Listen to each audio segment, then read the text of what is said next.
কোর্টে গিয়ে এই দেশে ছোট ছোট চাওয়াল পাওয়াল বিয়ে করলে কোনো বাধা নেই। দিনে দুপুরে স্কুল পালিয়ে পার্কে বসে নাবালকদের নোংরামুখী আইনের লোকের চোখে পড়ে না ভেবেছেন? প্রেমের নামে ছোট ছোট পোলাপানগুলা আকাম কইরা ধরা খেলে তার জন্য বাংলাদেশের আইনে কোনো ধারা উপধারা নাই। কিন্তু মাগার ক্লাস 6-এ পড়া মেয়েটার পারিবারিক ভাবে বিয়ের আয়োজন করেছ, তো সাথে সাথে আইনের লোকের হাতে কট।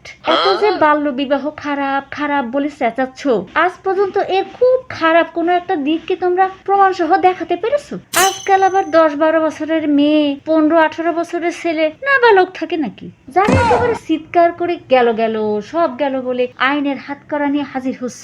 খুঁজে দেখো কি তাদের দাদা দাদিদের ওই নাবালক বয়সে বিয়ে হয়েছে, সে সংসারে 8-10 জন পোলাপাইন হয়েছে, তারা ভালো মানুষও হয়েছে। আর ওই বাবা মাও সুস্থভাবে বৃদ্ধ বয়স পর্যন্ত সুখে সংসার করে রিটায়ার্ড করে দুনিয়া ছেড়েছে। আর এখন সূক্ষ্মভাবে একটুখানি ছোট ছোট পোলাপাইনের হাতে ধরিয়ে দিয়েছে ইন্টারনেট আর মোবাইলের মতো মারাত্মক চরিত্র ধ্বংসকারী অস্ত্র। আবার এদিকে বিয়ের মতো একটা সামাজিক পারিবারিক নিয়মের মধ্যে ঢুকিয়ে দিয়েছে আইনের বাঁ হাত।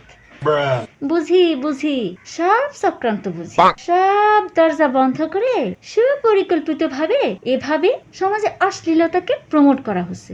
সব বুঝি। কোর্টে যখন পালিয়ে বিয়ে করে তার বেলায় সেই কোর্টের বিচার হয়, করো সমাজটাকে আরো নষ্ট করো। এতই যদি ভালো চাও তালি পরে ওগের হাত থেকে ওই মোবাইলটা আগে কেড়ে নাও তো দেখি। পার্কে দিনে দুপুরে ওই জোড়ায় জোড়ায় ছোট ছোট পোলাপাইন গুলারে ঢোকা বন্ধ করো তো দেখি।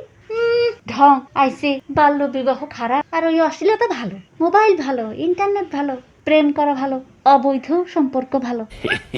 হায় হায় হায়, সব শেষ।